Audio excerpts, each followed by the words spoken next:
Jean-Louis Secundo, a Jesuit, born in Uruguay and residing in Canada, wrote Theology and the Church in 1985, which carries the subtitle, A Response to Cardinal Ratzinger and a Warning to the Church.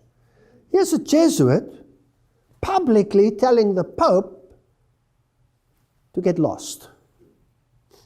Now, of course, we know that the two are in cahoots, and we know that the one is the general, and he can listen to a command or he can disregard a command, etc., and that there is a tunnel between them and that they chat on a regular basis as to how to plan the Hegelian dialectic. Now, this is what he writes, and I want you to listen carefully to what he says. This is a Jesuit writing. As such, the book is a defense of every Jesuit priest that shoulders a carbine. Now, notice what the Jesuits do. Shoulders a carbine, joins the jungle guerrillas.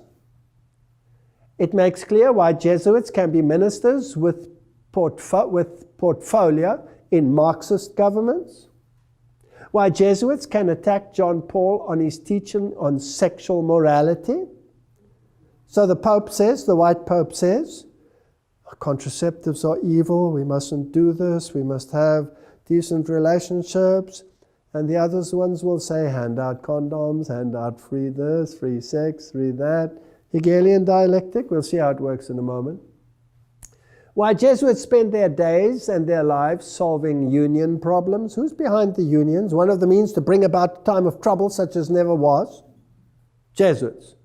Organizing sugarcane workers, running factories, constructing low-cost housing, help Planned Parenthood Federation of America spread the use of contraceptives, run nationwide hospitals, dispensary networks, organize political demonstrations for this and against that, according to the issues of the day are presented by the teaching authority of the People's Church.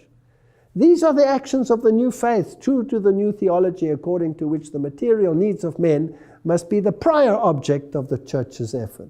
Not the spreading of the gospel. Who cares about the spreading of the gospel? Let's tread on him. Let's crush him. So, according to this Jesuit, in which lines of work are the Jesuits involved? Every single thing. Every single thing. And if we think they don't exist, it's because they don't want us to believe that they exist. They are everywhere. So, the Pope says, that Francis said, oh, I lament this new legislation that came out in the United States of America. We have to talk about morality. And what is these foot soldiers? What do?